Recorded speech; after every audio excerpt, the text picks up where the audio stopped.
Lectura del Santo Evangelio según San Lucas. En aquel tiempo uno de la multitud le dijo: Maestro, dile a mi hermano que comparta conmigo la herencia. Jesús le respondió: Amigo, ¿quién me ha constituido juez o árbitro entre ustedes? Después le dijo: Cuídense de toda avaricia, porque aún en medio de la abundancia, la vida de un hombre no está asegurada por sus riquezas. Les dijo entonces una parábola. Había un hombre rico, cuyas tierras habían producido mucho, y se preguntaba a sí mismo: ¿qué voy a hacer? No tengo dónde guardar mi cosecha. Y después pensó: voy a hacer esto: demoleré mis graneros, construiré otros más grandes y amontonaré allí todo mi trigo y mis bienes. Y diré a mi alma: alma mía, tienes bienes almacenados para muchos años. Descansa, come, bebe y date buena vida. Pero Dios le dijo: insensato, esta misma noche vas a morir. ¿Y para quién será lo que has amontonado? Esto es lo que sucede al que acumula riquezas para sí y no es rico a los ojos de Dios. Palabra del Señor. Gloria a ti, Señor Jesús. Hoy el Señor arremete duramente contra el vicio de la codicia, y hay que prestarle mucha atención, porque nadie está libre de esta tentación. El problema del codicioso es el amor desordenado que tiene hacia sus bienes materiales, que hace que termine poniendo parte de su seguridad en poseerlos y acumularlos. Termina buscando la satisfacción no tanto en el uso de los bienes que posee, sino sobre todo en su posesión. La satisfacción del simple hecho de tener. Y hay que tener mucho cuidado, porque aficionarse a estas cosas empequeñece nuestro corazón y hace más difícil que podamos desear a Dios con todo el ser, con toda el alma y con todas las fuerzas, porque el amor a lo material nos divide interiormente. El remedio contra este mal es aprender a compartir nuestros bienes, ser libres para dar, porque como decía el Papa Benedicto, los bienes que realmente poseemos no son aquellos que guardamos para nosotros, sino aquellos que compartimos. Solo así acumulamos esos tesoros inagotables en el cielo. Compartamos nuestros bienes, esa es nuestra mejor inversión, porque el día que Dios nos llame a su presencia, nadie se va a poder llevar las cosas que tiene en este mundo. En la otra vida, la única moneda que tiene valor es la moneda de la caridad, de nuestras obras de amor. Hagamos buen uso de nuestros bienes materiales, vivamos la libertad y la generosidad, porque la moneda de la caridad es la única moneda que salva, que tiene valor eterno. Que nadie que se acerque a ti se vaya nunca con las manos vacías. Siempre tenemos algo que ofrecer: nuestro tiempo, paciencia, nuestra caridad o nuestra oración. Soy el Padre Juan José Paniagua y les doy a todos mi bendición, en el nombre del Padre y del Hijo y del Espíritu Santo. Amén. Lucas 12:15. Y dirigiéndose a la multitud, dijo: Eviten toda clase de avaricia, porque la vida del hombre no depende de la abundancia de los bienes que posea. Volumen 2, capítulo 25, mayo 23, 1899. Después de esto, me he sentido fuera de mí misma junto con Jesús. Había muchas personas, quien ambicionaba las riquezas, quien el honor, quien la gloria y quien hasta la santidad, y tantas otras cosas, pero no por Dios, sino para ser tomadas en cuenta como algo grande por las demás criaturas. Jesús, dirigiéndose a ellas, moviendo la cabeza, les dijo: ¡Qué tontos sois! Os estáis formando la red para enredados. Después, dirigiéndose a mí, me ha dicho: Hija mía, por eso la primera cosa que tanto recomiendo es el desapego de todas las cosas y hasta de sí mismo.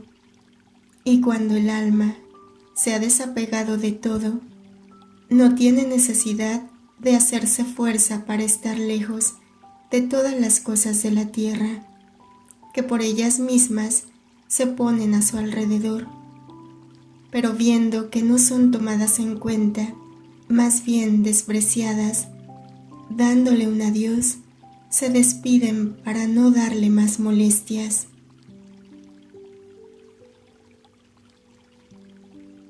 Volumen 4, capítulo 180, marzo 5, 1903. Encontrándome en mi habitual estado, me he encontrado junto con el bendito Jesús, que llevaba un fajo de cruces de espinas en los brazos, todo cansado y afanado. Y yo, viéndolo en aquel estado, he dicho: Señor, ¿con qué fin afanarte tanto con este fajo en los brazos? Y él: Hija mía, estas son las cruces del desengaño que tengo siempre listas para desengañar a las criaturas. Ahora, mientras esto decía, nos hemos encontrado en medio de las gentes, y el bendito Jesús no apenas veía a uno que se apegaba a las criaturas, tomaba de aquel fajo la cruz de la persecución y se la daba, y aquel, viéndose perseguido, mal visto, quedaba desengañado y comprendía que eran las criaturas y que solo Dios merece ser amado. Si algún otro se apegaba a las riquezas, tomaba de aquel fajo la cruz de la pobreza y se la daba, y aquel, viéndose esfumadas las riquezas, empobrecido, comprendía que todo es humo acá abajo, y que verdaderas riquezas son las eternas, y por lo tanto a todo lo que es eterno apegaba su corazón. Si otro se ataba a la propia estima, al saber, el bendito Jesús con toda dulzura tomaba la cruz de las calumnias y de las confusiones y se la daba, y aquel, confundido, calumniado, se quitaba como una máscara y comprendía su nada, su ser, y todo su interior lo ordenaba en orden solo a Dios y no más a sí mismo, y así de todas las otras cruces. Después de esto, mi adorable Jesús me ha dicho: ¿Has visto la causa por la que tengo este fajo de cruces en los brazos? El amor hacia las criaturas me obliga a tenerlo, estando en continua actitud hacia ellas, siendo la cruz el desengaño primario y el primero que juzga el obrar de las criaturas, de modo que si la criatura se rinde, la cruz le hará evitar el juicio de Dios, dándome por satisfecho cuando uno en vida se somete al juicio de la cruz. Pero si no se rinde, se encontrará en el ambiente del segundo desengaño de la muerte y será juzgado con un estrechísimo rigor por Dios, mucho más por haber escapado del juicio de la cruz, que es juicio todo de amor.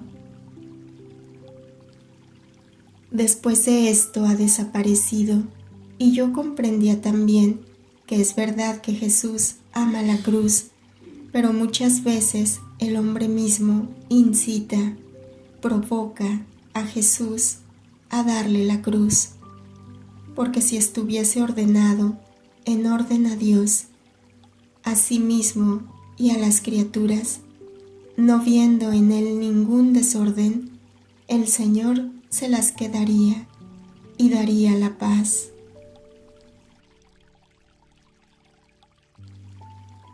Lucas 12:25. Pero Dios le dijo: Insensato, esta misma noche vas a morir. ¿Para quién serán todos tus bienes? Lo mismo le pasa al que amontona riquezas para sí mismo y no se hace rico de lo que vale ante Dios. Volumen 15, capítulo 16, marzo 18, 1923. Hija mía, no temas, nada ha terminado entre yo y tú. Tu Jesús es siempre para ti tu Jesús. La cosa que más fuerte vincula al alma es perder su voluntad en la mía. ¿Cómo puedo dejarte? Y además, si tanto te he hablado de mi querer, son tantos vínculos de unión indisoluble que he puesto entre yo y tú. Mi eterno querer, hablándote, vinculaba tu pequeño querer con los vínculos de mi eterno querer, por cuantas palabras te decía. Además de esto, debes saber que al crear al hombre, nuestra primera suprema voluntad fue que debía vivir en nuestro querer, y debiendo vivir en él, debía tomar de lo nuestro para vivir a nuestras expensas, correspondiendo a nuestra voluntad con tantos actos divinos por cuantos actos humanos hacían la nuestra, y esto para enriquecerlo con todos los bienes que nuestra voluntad contiene. Pero el hombre quiso vivir en su querer, a sus expensas, y por esto se exilió de su patria y perdió todos estos bienes. Así que mis bienes quedaron sin herederos, eran inmensos y ninguno los poseía. Entonces entró mi humanidad para tomar posesión de todos estos bienes con el vivir a cada instante en este querer eterno. Quiso vivir siempre a sus expensas, nacer, crecer, padecer, obrar y morir en el eterno beso del querer supremo. Y a medida que vivía en él, así me venía dada la posesión de los tantos bienes desocupados que el hombre ingrato había puesto en el olvido. Ahora, hija mía, mi sabiduría infinita, con haberte hablado tanto de mi querer, no ha sido solo para darte la simple noticia. No, ha sido para hacerte conocer el vivir en mi querer, los bienes que hay en él, y mientras haces el camino en él, tomas la posesión de ellos.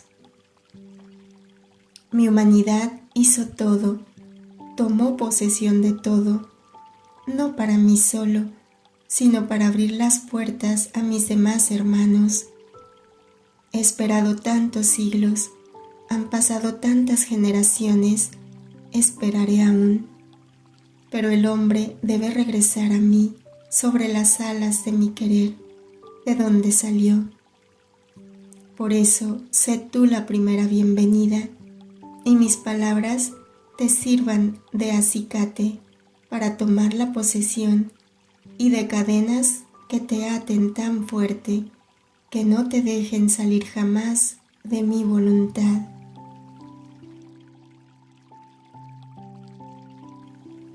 Volumen 22, capítulo 23, septiembre 3, 1927.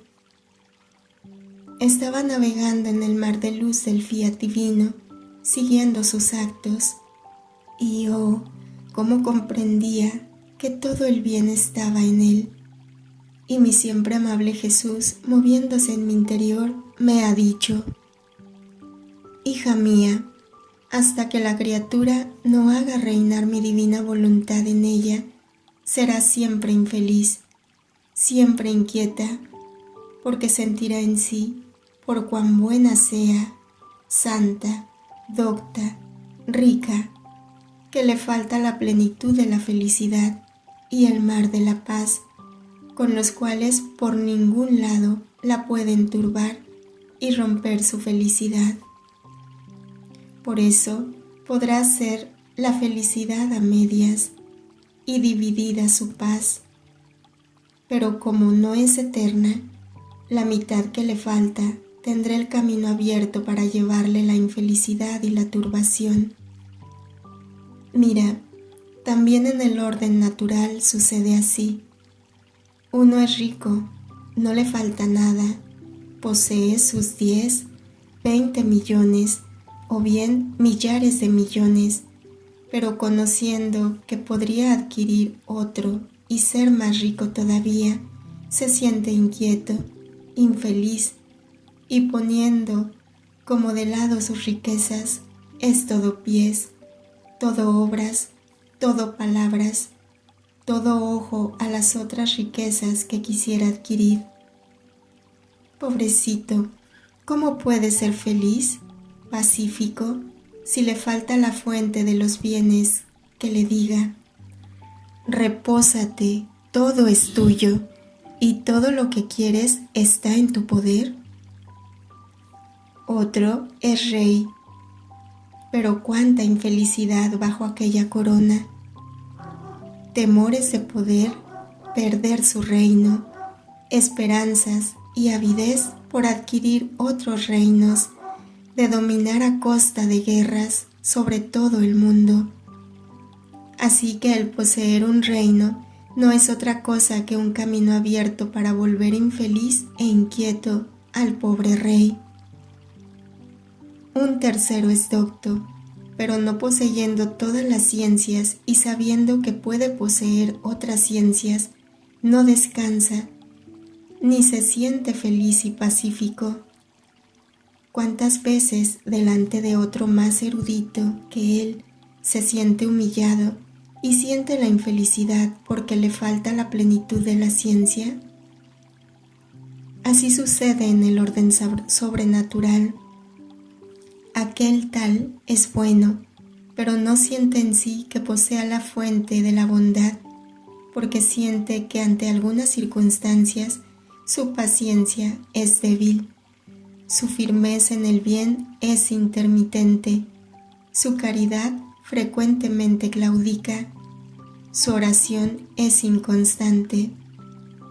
Esto lo hace infeliz, inquieto, porque ve que su bondad no es eterna, está como a la mitad, y ve que la otra mitad que le falta sirve para torturarlo y para hacerlo infeliz.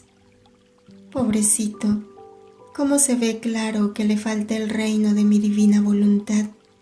Porque si reinara en él, poseería la fuente de la bondad que le diría: repósate, todo está en tu poder. Fuente de paciencia, de firmeza, de caridad, de oración.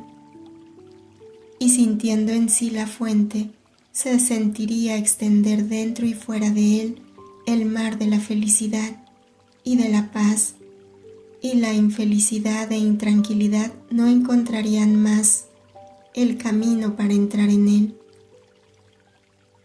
Otro es santo, pero ante algunas circunstancias no siente en sí la fuente de la santidad, la luz que todo hace conocer, todo lo señala, el camino, la felicidad.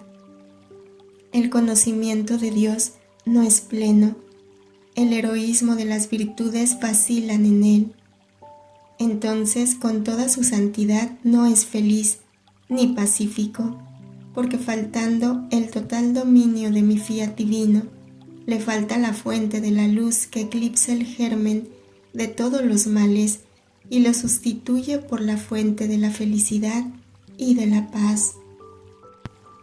He aquí por qué hasta en tanto que las criaturas no hagan reinar mi divina voluntad en el mundo, no se tendrá ni siquiera la idea ni conocimiento verdadero de lo que significa paz verdadera y plenitud de felicidad. Todas las cosas, por cuan buenas y santas, no tendrán su plenitud, porque faltando el dominio y el reinar de mi supremo querer, falta quien comunique la fuente de todas las felicidades, que siendo fuente se puede tomar lo que se quiere y como se quiere. He aquí el porqué de mis premuras para que mi voluntad sea conocida y forme su reino en medio a las criaturas, porque quiero verlas felices, pero con aquella felicidad con la que las saqué al crearlas y fueron puestas fuera del seno de su Creador, que posee todas las felicidades posibles e imaginables. Amor divino, te amo. Extiende tu reino.